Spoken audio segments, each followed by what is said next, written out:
À tous les deux, la colère des surveillants de prison après l'agression par un détenu djihadiste de 3 agents à Vendin-le-Vieil la semaine dernière.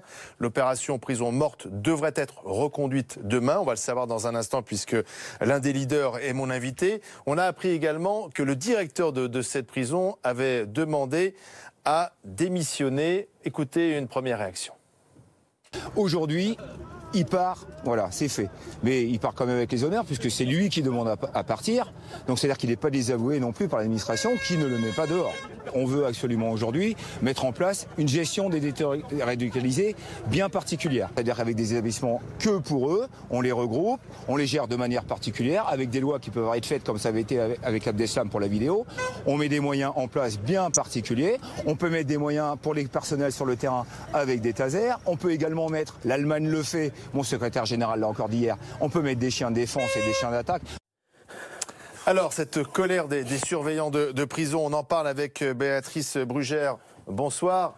Vous Bonsoir. êtes secrétaire générale, Unité Magistrat FO. Exactement. C'est bien ça? Bon. Jean-François Forget, bonsoir. Vous êtes secrétaire général du syndicat pénitentiaire UFAP-UNSA Justice. Vous aviez appelé aujourd'hui à bloquer les établissements. Est-ce que ce mouvement prison morte est reconduit demain ? Bien évidemment, puisque nous n'avons, à l'heure où je vous parle, engagé aucune discussion et négociation avec la ministre ou son cabinet. Donc demain matin, vous allez de nouveau bloquer certains établissements pénitentiaires ? Tout à fait. La plateforme revendicative a été couchée cet après-midi de façon plus concrète sur le champ des exigences qu'on a en matière de sécurité et de gestion des établissements à l'égard des personnels. Alors très vite, les gendarmes viennent et ils vous délogent ?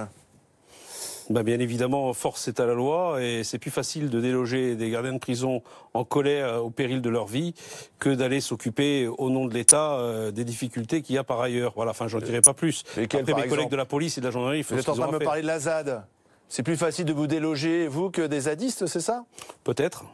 Faut pas avoir honte de le dire. Ça fait des années qu'on dénonce nos conditions de détention. On est quand même entre 4 et 5 000 agressions physiques sur personnel, une quinzaine de prises d'otages par an. Ça dérange personne dans ce pays, ça dérange personne. Nous, on n'attendra pas d'avoir un mort parmi les nôtres. Il paraît qu'il y a des divisions syndicales sur la suite du mouvement. Oui, il ne faut pas se cacher à le dire. Nous sommes rentrés en action dès le jeudi soir à la demande des personnels. Et d'ailleurs, même sans la demande, ça paraissait évident, avec la CGT au motif des raisons pour lesquelles il y avait eu cet incident grave, cette tentative d'assassinat, donc la mise en danger des personnels. Syndicats sans polémique qui veulent faire de la surenchère en voulant considérer que en mettant quelques euros supplémentaires dans le porte-monnaie des surveillants, ça va peut-être du coup protéger leur vie. Nous, on considère que la priorité, c'est une discussion dure, saine et définitive sur une redéfinition de la gestion des prisons et la sécurité absolue des personnels. Madame la magistrate, que pensez-vous de ce mouvement de colère ? Écoutez, alors, d'abord, je suis très inquiète, je vais vous dire, au nom de notre syndicat, parce que il y a quelques jours, c'était quand même les policiers qui étaient en colère. Aujourd'hui, c'est la pénitentiaire, et j'allais dire, c'est pas nouveau. On est tous d'accord autour de cette table pour dire que c'est même récurrent. C'est tellement récurrent qu'on attendait justement aujourd'hui des annonces fortes à la hauteur des enjeux. Aujourd'hui, on attendait parce que Emmanuel Macron a présenté ses vœux aux magistrats. Il a quand même demandé un plan pénitentiaire global d'ici la fin février. Oui, mais si vous voulez... C'est une façon de répondre à ce mouvement, notamment. Oui, c'est une façon de répondre sans y répondre. Ça s'appelle aussi de la communication politique. Je crois que Monsieur Forget, qui est aussi là et qui connaît bien le monde syndical, a déjà sans doute entendu ces promesses-là, et nous aussi. Nous sommes inquiets aussi parce que nous sommes le seul syndicat de magistrats qui appartiennent à une confédération, et c'est pour ça que nous sommes très sensibles à ce que je viens d'entendre, à savoir les problèmes de la pénitentiaire, qui pour nous sont extrêmement centraux dans la gestion de toute la chaîne pénale. J'entends M. Forget qui dit « nos conditions de détention ». Cette phrase, elle est très intéressante.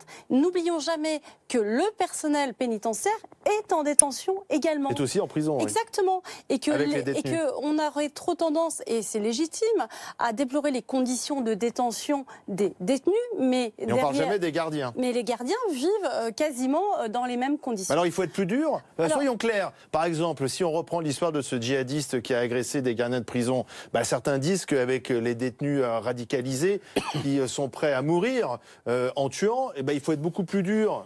Je crois que c'est pas un problème Est-ce qu'on est d'être... assez dur? Je crois que c'est pas un problème d'être dur, je crois que c'est un problème d'être cohérent.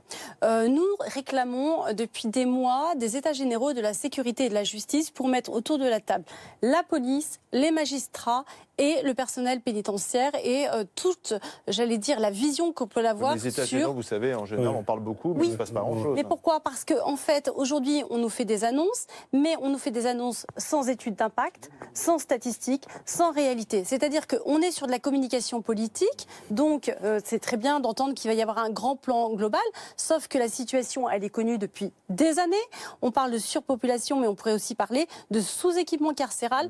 Il y a un vrai problème de sécurité, il y a un vrai problème qui existe depuis des années. Aujourd'hui et tous les jours, les personnels payent l'addition et c'est un sujet qui nous inquiète. Alors, Monsieur Forget, la ministre de la Justice, Madame Belloubet, qui a présenté ses vœux, a évoqué cette fronde, ce qui s'est passé à Vendin-le-Vieil. Je vous propose de l'écouter, vous allez réagir. Ils ont subi une agression qui est vraiment absolument déplorable et qui les a marqués, heurtés. Moi, je comprends parfaitement leur mobilisation. Donc, bien entendu, je suis prête à aller les rencontrer pour les entendre. Je l'ai dit, je dois en principe y aller demain matin. Je souhaite voir avec eux comment les conditions de sécurité pourraient leur apparaître mieux assurées qu'elles ne l'étaient. J'ai entendu, on m'a beaucoup expliqué la manière dont l'agression s'était passée et donc je souhaite voir avec les surveillants comment est-ce que l'on peut mieux améliorer encore la prise en charge de la sécurité et les entendre de manière plus large s'ils le souhaitent sur les conditions de travail. Elle est prête à venir vous voir, à discuter, et peut-être demain matin, parce qu'au départ, elle avait dit qu'elle viendrait demain mardi à Vendin-le-Vieil. Visiblement, ce n'est pas encore complètement confirmé, mais elle est prête à discuter. Oui, elle est prête devant les médias à discuter. Alors, je découvre ces images parce qu'il n'était pas envisageable que j'aille aux chocolateries de la ministre alors que nous avions appelé un mouvement social. Donc, bien évidemment, nous étions avec les nôtres sur le terrain. Alors, qu'elle veuille discuter, nous, on est prêts à discuter, mais discuter de choses concrètes. Vous voyez, j'entends parler d'agression. C'est une tentative d'assassinat par un terroriste djihadiste patenté. Il a tout fait, tout organisé, non pas uniquement sous la mouvance djihadiste, mais avant tout pour rester sur le territoire français, puisqu'il est sous le coup d'une éventuelle extradition vers les États-Unis dans le cadre des attentats. Donc, selon vous, elle minimise ce qui s'est passé la semaine dernière. Mais tout le monde minimise. Quand mon camarade, mon collègue, a subi cette tentative d'assassinat il y a 18 mois au Nid, 9 jours se sont écoulés avant que l'administration reconnaisse que c'était une tentative d'assassinat, un attentat sous la mouvance djihadiste. 9 jours se sont écoulés. Pourquoi il ne l'assume pas? Ce détenu a bien été pris en charge par le parquet antiterroriste de Levallois quand même. C'est pas le syndicat UFAP-UNSA Justice qui a demandé ça. C'est tout simplement parce que les conditions l'imposaient au niveau judiciaire. Donc qu'il qualifie les choses comme il se doit. Donc, mais si demain, Madame Belloubet, finalement, on confirme qu'elle vient bien à Vendin-le-Vieil, vous serez là pour dialoguer avec elle? Madame Belloubet apprend vite son portefeuille politique. Elle a qu'une seule priorité et qu'elle me démontre le contraire et on est prêt à l'entendre. Elle a qu'une seule priorité, c'est l'arrivée d'Abdeslam dans quelques jours là-bas, dont rien n'est prévu dans cet établissement-là. Donc c'est pour ça qu'elle veut aller en priorité là-bas. Si elle veut discuter avec les deux organisations syndicales qui sont engagées dans cette action-là, à savoir l'UFAP-UNSA Justice et la CGT, il n'y a aucun problème. Ça se passera au 13 Place Vendôme. Et en attendant, vous poursuivez le mouvement. Un dernier mot sur ce qu'a dit Madame Belloubet. Oui, moi j'entends ce qu'elle dit. Simplement, les dernières mesures qu'on a entendues vous concernant, c'était de mettre des téléphones dans toutes les cellules. Sa priorité. Je crois que c'était pas sa priorité. Je crois qu'aujourd'hui, il y a des vraies priorités. Il faut mettre des mesures exceptionnelles en urgence pour la sécurité des personnels et la sécurité des citoyens. Merci